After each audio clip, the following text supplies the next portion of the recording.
Hello everyone, welcome to my channel. New video में जो story का आधा पार्ट बचा हुआ था उसको हम लोग करेंगे। तो चलिए स्टोरी को शुरू करते हैं। हम लोगों ने उस पिछले वीडियो में देखा था कि the Nawab also wants me to count how many stars there are in the sky. यहाँ तक हम लोगों ने किया था, उसके आगे हम लोग आज करेंगे। Gopal smiled and twirled his splendid moustache. Moustache का मतलब होता है मूंछ। गोपाल ने स्माइल किया। स्माइल मतलब होता है मुस्कुराया। ट्वर्ल किया मतलब घुमाया। किसको? हिज स्प्लेंडिड मॉस्टिच मतलब अपनी जो शानदार मूछें थी उनको घुमाया। मूछ पे ताव देना जिसको बोलते हैं हम लोग। He had already hatched a plan. उसने पहले ही, हैच मतलब होता है तैयार कर लेना, एक योजना जो थी तैयार कर चुका था। He smiled and said. उसने मुस्कुराया और कहा। सेड मतलब कहा। योर मैजेस्टी एक रिस्पेक्टेड वर्ड है जिसको बोल सकते हैं हे महाराज। I could become your official earth measurer and star counter if you like. बोल रहा है कि मैं हो सकता हूँ आपका, योर मतलब आपका, ऑफिशियल आधिकारिक, अर्थ मेजर मतलब पृथ्वी को या धरती को मापने वाला, और स्टार को काउंट करने वाला, तारों को गिनने वाला। इफ़ यू लाइक यदि आप चाहते हैं। लाइक मतलब पसंद करना नहीं है, चाहना। यदि आप चाहते हैं तो मैं आपका आधिकारिक रूप से अर्थ मेजरमेंट करने वाला और तारों को गिनने वाला बन सकता हूँ। If the Nawab agrees, please ask him to give me a year's time and ₹1,000,000 to accomplish this task. उसके बाद वो क्या करता है? इफ़ यदि द नवाब एग्रीज, नवाब जो है जिसने अर्थ को मेजर करने के लिए और तारों को काउंट करने के बोला है, सहमत होता है। एग्री मतलब होता है सहमत होना। तो अगर नवाब सहमत होता है तो प्लीज आस्क हिम, उससे कहिए कृपया करके। आस्क मतलब होता है कहना, हिम मतलब नवाब से। नवाब से कहिए, क्या कहिए? To give me a year's time, मुझे दे। मुझे मतलब किसको? जो गोपाल है उसको 1 साल का समय। और ईयर्स टाइम मतलब हो गया 1 साल का समय। एंड ₹1,000,000 और 1,000,000 रुपया दे। To accomplish this task. Accomplish मतलब होता है पूरा करना। इस टास्क को पूरा करने के लिए 1 साल का समय और 1,000,000 रुपीज हमको दे। रिलिप्ट the maharaja agree to Gopal's conditions. रिलिप्ट मतलब किसी चीज को लेकर अब निश्चिंत सा हो जाना, मतलब अब पहले से, पहले जो हताश थे या चिंतित थे, अब उसे होकर थोड़ा सा रिलैक्स हो जाना। तो रिलीव्ड हो गए मतलब निश्चिंत हुए। महाराजा एग्रीड हो गए मतलब सहमत हो गए। किससे? टू गोपाल्स कंडीशंस, गोपाल की जो शर्तें थी उससे महाराजा सहमत हो गए। Gopal bowed the finest silks and jewels for himself and his family. Gopal ने, बाई का बाउट होता है मतलब खरीदा। द फाइनेस्ट सिल्क मतलब जो सबसे उच्च क्वालिटी का सिल्क होता है वो खरीदा। ज्वेल्स खरीदा। ज्वेल्स मतलब होता है गहने वगैरह। फॉर हिमसेल्फ गोपाल अपने लिए और अपने परिवार के लिए। And his family. He open the gates of his house to the poor so they might eat and drink to their fill and live well clothed. उसने अपने, ही मत किसके लिए आया है? गोपाल के लिए आया है। उसने खोल दिया दरवाजे अपने घर का। किसने? गोपाल ने अपने घर का दरवाजा खोल दिया। किसके लिए? टू द पुअर, गरीबों के लिए। किस लिए? सो बता रहा है कि इसलिए, रीजन बताता है, कारण बताता है किस लिए। They might eat and drink to their fill and live well clothed. They आया है गरीबों के लिए कि दो वे अच्छा से खा सके और पी सके। टू देयर फिल मतलब अपने मन मुताबिक, अपनी इच्छा के अनुसार। एंड लिव वेल क्लॉथेड और अच्छे अच्छे कपड़े क्या कर सके? पहन सके। Gopal had beautifully decorated palanquins made for his wives and daughters।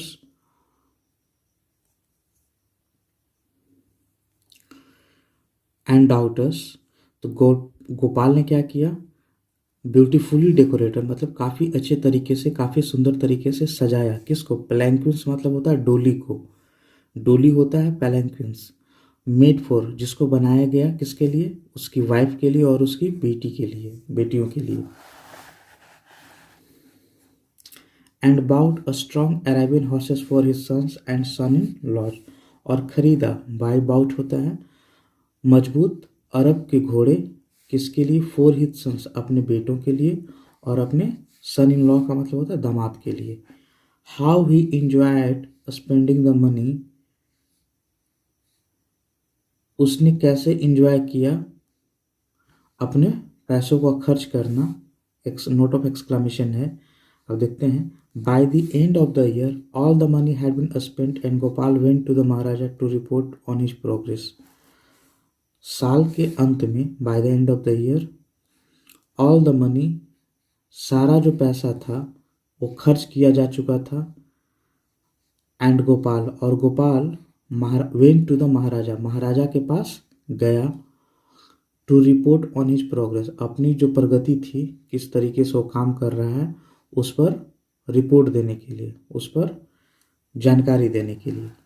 When the Maharaja asked him if he had accomplished the task he had taken up, Gopal pulled A glum face.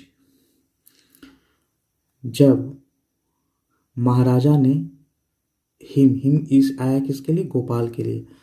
उससे पूछा क्या he had accomplished the task he had taken up, क्या उसने accomplish मतलब होता है पूरा कर लेना, टास्क को, मैंने जो उसको टास्क मिला, जो काम मिला उसको पूरा कर लिया है। ही हैड टेकन अप यहाँ पर है जिसने, जो टास्क उसने लिया है उसको क्या उसने पूरा कर लिया है। महाराजा ने गोपाल से, हिम मतलब हो गया गोपाल, गोपाल से पूछा। गोपाल पुल्ड अ ग्लम फेस, गोपाल क्या हुआ? अब इसको बात को सुना तो उसने ग्लम फेस मतलब होता है थोड़ा सा निराशाजनक फेस दिखाया। The maharaja felt his throat and mouth become parched, maharaja ने अनुभव किया कि उसका जो गला है और मुंह है वो क्या हो चुका है? सूख चुका है, become पार्स्ट। Was the executioner showed dangling above his neck, executioner मतलब तो जो सजा देता है उसका जो तलवार है, वाज तो क्वेश्चन के लिए आ रहा है। डैंगलिंग मतलब होता है झूलना, क्या जो तलवार एग्जीक्यूशनर का तलवार है, जो सजा देने वाले का तलवार है, वो झूल रहा है उसके नेक के ऊपर? अब देखते हैं।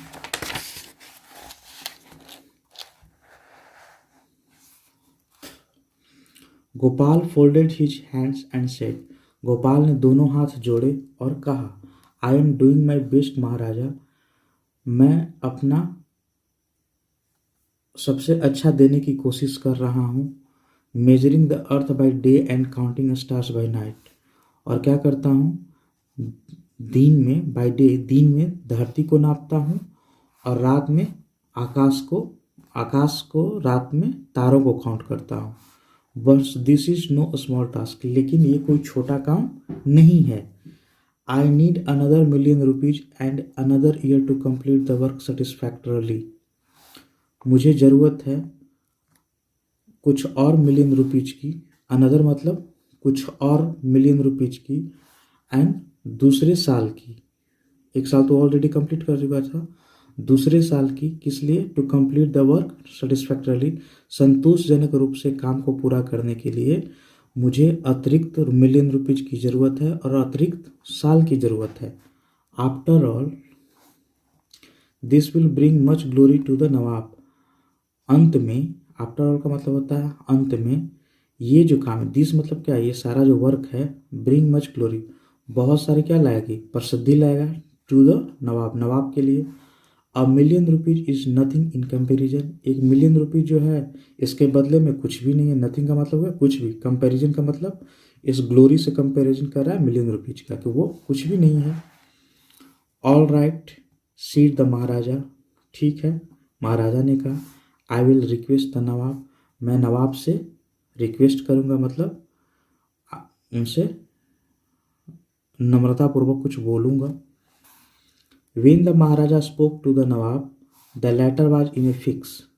जब महाराजा ने स्पोक होता है, नवाब से बोला द लेटर, लेटर आता है किसके लिए, ये हो गया फॉर्मर, ये हो गया लेटर, नवाब लेटर के लिए आया है। तो जो नवाब था वो क्या हो गया, इनफिक्स का मतलब होता है कन्फ्यूजन में हो जाना, दुविधा में हो जाना। तो अब क्या हो गया, जो नवाब था वो दुविधा में आ गया। He had promised new diamond jewellery to his queen, wealth and rose to his subjects, and he also wanted to add a few wings to his palace. How could he give so much money to Gopal? अब देखिए, ही किसके लिए आया है, नवाब के लिए आया है। उसने प्रॉमिस किया था, वादा किया था नए डायमंड ज्वेलरी के लिए, हीरे की ज्वेलरी के लिए, किसको, अपनी क्वीन को प्रॉमिस किया था। Wells and roads to his subjects का मतलब होता है अपनी प्रजा के लिए कुओं और रोड्स की, सड़कों की प्रॉमिस किया था। And he also wanted to add a few wings to his palace, और वो अपने पैलेस में मतलब महल में कुछ और विंग्स मतलब होता है कुछ पार्ट्स और बिल्डिंग में तैयार करना या जोड़ना, कुछ और चीज़ें बनाना। तो कुछ और फीचर्स विशेषताएं अपने पैलेस में महल में जोड़ना चाहता था। अब कह रहा है कि how could he give so much money to Gopal, वह कैसे इतनी पैसे गोपाल को दे सकता है। बट देन अगेन, लेकिन फिर से, once Gopal finish his work, he the Nawab would be the man with the greatest knowledge in the world. लेकिन बोल रहा है कि बाय द टाइम, जब, वंस का मतलब होगा यहाँ एक बार नहीं, जब, वेन गोपाल खत्म करेगा अपने काम को, ही किसके लिए आया, कॉमा के बाद क्लियर किया गया है, नवाब के लिए। He would be the man, वो आदमी होगा जिसके पास with the greatest knowledge in the world, जिसके पास दुनिया में सबसे ज़्यादा जानकारी होगा, सबसे ज़्यादा ज्ञान होगा।